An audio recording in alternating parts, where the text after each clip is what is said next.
As they've been pretty dominant throughout this game, and privately, the head coach will add a fourth phase.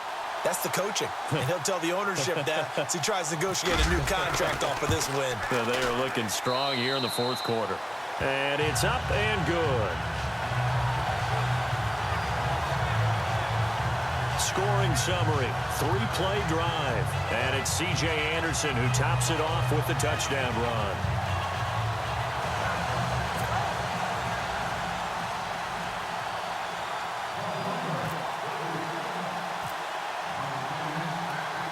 Now McManus on to kick this one off. This will be fielded on the back line of the end zone. And no thought to bring this one out. He'll just go down to a knee, and they'll take over at the 25. And out now come the Cowboys. And last time, one-play interceptions. So this offense, they should be fresh. That's a good way of putting it. And I can't wait to see what they decide to do with play calling. Because a one-play drive where you throw an interception, a lot of people think the very next time out, run the football, don't give them a chance. Maybe play action? I think maybe you go play action, show your quarterback, get a little confidence in him, and let him fling another one. He's going to leave this for his running back. It's complete. Nothing on that one. It'll be second down. They tried to swing it out left into the flat, but the defense, they were very principled there. It felt very West Coast offense, didn't it? You know their expression, right?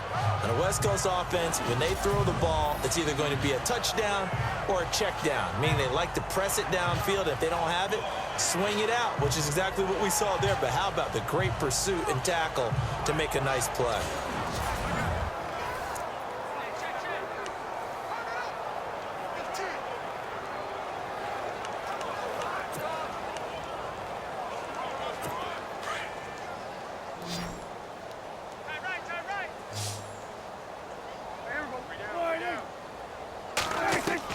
Prescott now on second down. Throw right side, complete to Williams.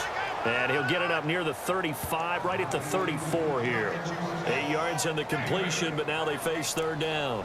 He decided to run a hitch route. It really helps to have a guy who can turn it loose. And, boy, he rifled one in there on that one. Not much run after catch, but it worked really well. On 3rd and 1, here's Prescott. And this is going to be incomplete. Another wayward pass. Things started out poorly in this game, and to be frank, they just really haven't gotten much better. And all that does is embolden a secondary. They feel good about what's going on, and they just play better and better.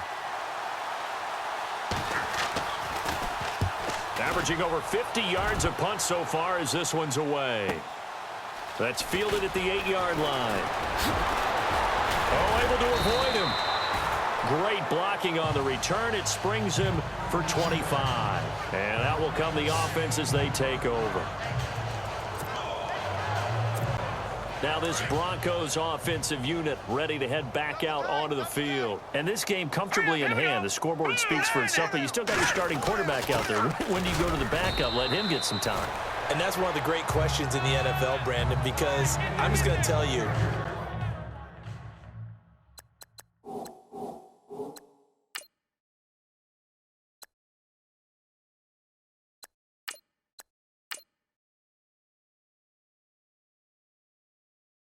in the 2015 season, I commentated on 3 games in a row that were blowouts. And in none of them did the starting quarterback ever come out of the game for the team that had a big lead. And in each instance, I asked the coaches later on, why didn't you do that? And they all looked at me and said, just don't really do that in the NFL. These guys play, and we just play them all the way through. Now, in certain situations, they will take them out, but for the most part, they're not as worried and concerned about getting them out of the game, and that's always puzzled me a little bit. The Broncos on 3rd down, just 1 for 3 thus far. This is 3rd and 8. All right, here we go. Boom, Now it's the Chiefs' all-time leading rusher. It's Jamal Charles on the carry. 17 yards for the Broncos there as they've got themselves a first down. Brandon, when a defense just simply can't get off the field on 3rd down, and we all know how important that down is for both sides of the ball, you often feel like you're just a step behind whatever they're doing offensively. And one of the differences in this game, no doubt, 3rd down conversion, And that is going to be a story they'll talk about after this one. Time for a break. We'll come back and wrap up garbage time after this. So it's Bronco football as we get you reset here. And they have just about put this one on ice as they've got it here, 1st and 10. And the offense lining up 1st and 10.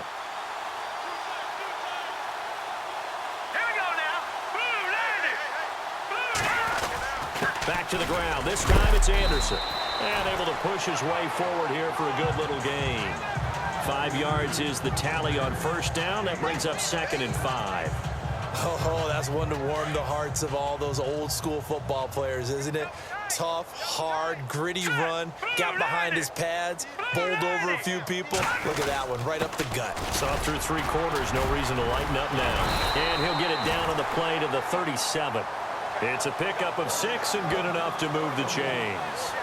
Brendan, every great running backs coach I've talked with has always talked about when you have great vision, you're not consciously thinking about your cuts and your moves. You're just doing them. And I think that's what we're seeing tonight. He's about run them into submission, hasn't he? You took the words right out of my mouth. I was just going to use that phrase. He has run them into submission. Wave the white flag. 1st down and 10 now for the offensive group.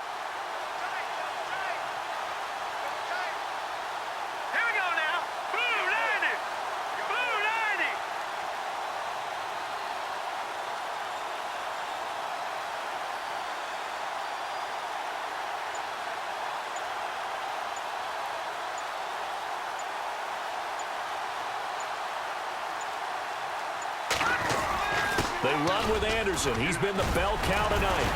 And he's going to get this inside the 30. That one going for a gain of 11 and a Bronco 1st down. I think this defense tired of seeing him run the football, and this D-line probably getting sick of the O-line as well. And as I'm watching this, I'm thinking about a conversation I had with Adam Gase, the head coach of the Miami Dolphins in the offseason. He told me that he asked his running backs each week for their favorite runs. Give me your 3 top runs.